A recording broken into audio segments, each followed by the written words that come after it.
Hello again, AP World History students. Mr. Lassard here, and in this video we're going to be looking at key concept 3.3, the increased economic productive capacity and its consequences. This is part 3 of our period 3 review, regional and trans-regional interactions from 600 to 1450.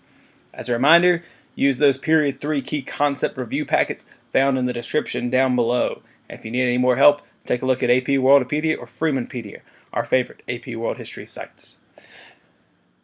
So when we think about increased economic productive capacity and its consequences, we have to think about what is traded, what is being produced in the world from 600 CE to 1450 CE. How is it being produced, or how is our ability to produce it increasing or getting better? And the first thing that we see is that innovations stimulated agricultural and industrial production in many regions. For example, agricultural production increased significantly due to technological innovations. Whether it was the Chinampa field system of Mesoamerica, where they built these floating gardens in swamplands, or perhaps Waru agriculture of the Andean region, where they had the opposite problem. They had a hard time capturing water, so they dug down into the ground to create irrigated systems. It might have been improved terracing, like we see in the Andean regions. You see all these along the top row of images here. These allowed people in Mesoamerica and Andean South America to produce much more food and thus help with their economic capacity and the growth of their civilizations.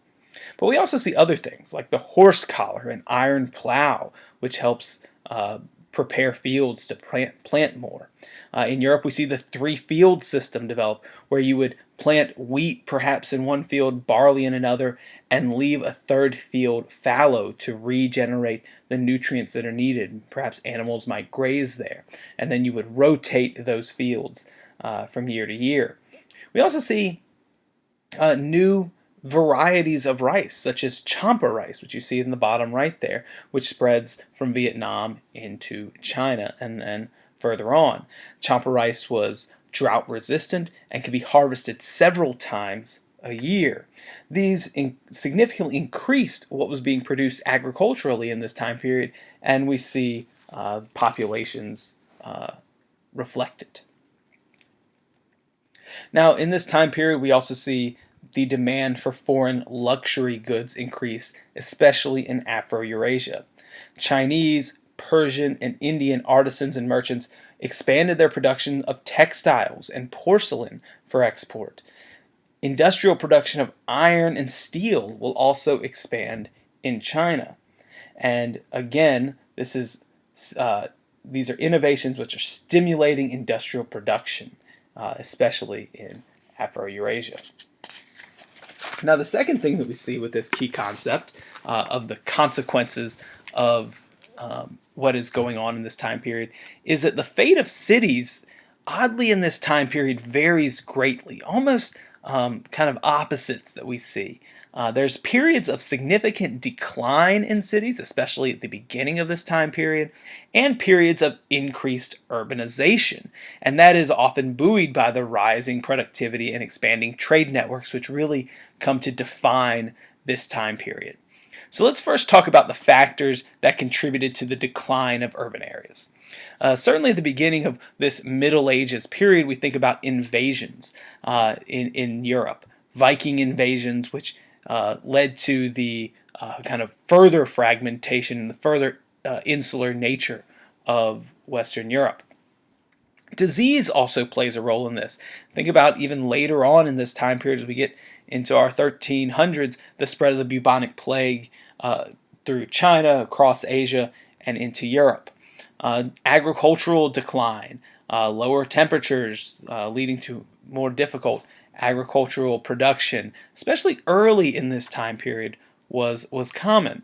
Cities that we see decline in this time period: Alexandria in Egypt, Athens in Greece, Chang'an, Pataliputra, and of course the city of Rome.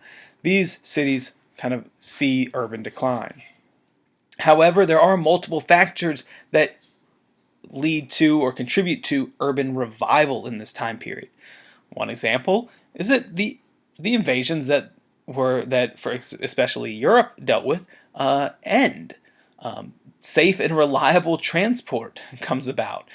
Commerce starts to come back. Of course, trade is done for the most part in cities.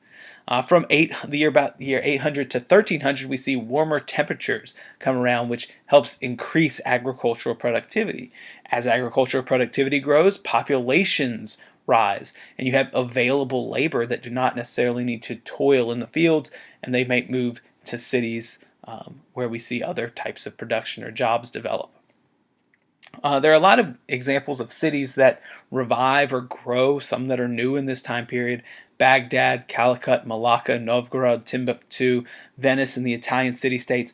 These are all examples of new cities that we had in Key Concept 3.1, which flourished due to existing and expanding trade routes. Now, despite significant continuities in social structures and in methods of production, there were some very important changes in labor management in this time period. As in the previous period, there were a lot of different forms of labor organization.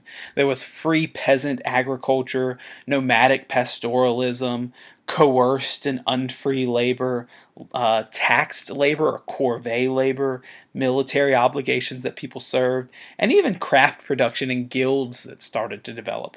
That was, again, a continuity. And as in previous periods, social structures were shaped largely by class and caste hierarchies. Patriarchy continues into this time period. We see in some areas, for example, in the Mongol Empire, West Africa, Japan, Southeast Asia, and even in the Tang Empire with Empress Wu, women did at times exercise more power and influence, although Empress Wu would be the exception in China. We also see new forms of coerced labor appear. So this is, again, coerced unfree labor is not anything new in this time period, but new forms of it develop. Serfdom in Europe, as you see pictured, in Japan as well.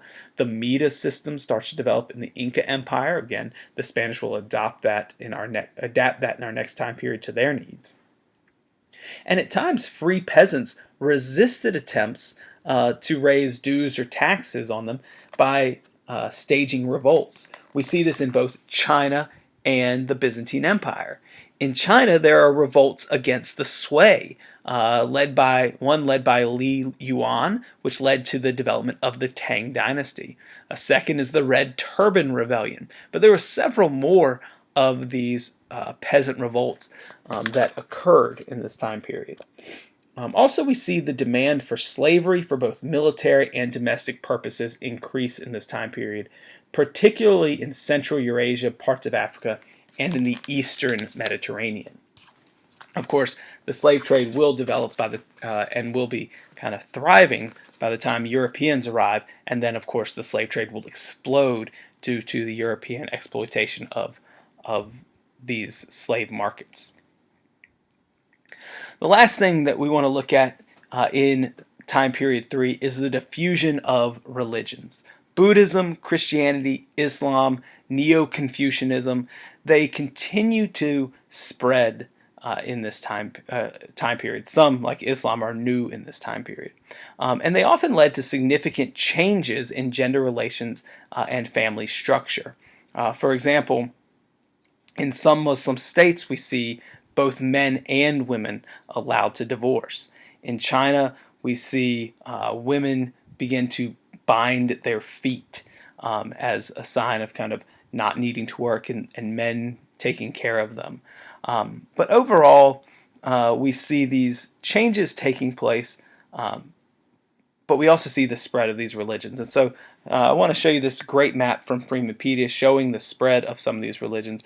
The orange here, the spread of Buddhism to Southeast Asia into Central Asia and China, the spread of Christianity in blue throughout Europe, again, continuing to spread in this time period as it had in the previous time period, especially in the Roman Empire. And of course, our newest religion, and the religion that really comes to define this as a new time period in history, and that is Islam, which spread very rapidly throughout the Arabian Peninsula, across North Africa, into Central Asia and into Sub-Saharan Africa. Not to mention communities of Islamic merchants that would form around the Indian Ocean as far away as Southeast Asia. All right, guys, that is time period 3, our regional and trans-regional interactions. At least those are the high points. Again, if there's anything else that you need to know, take a look at whatever textbook you use. Take a look at AP Worldopedia, Freemanpedia, and maybe go look at these key concepts yourself and see what you can find out. We'll be back with time period 4. Have a good one.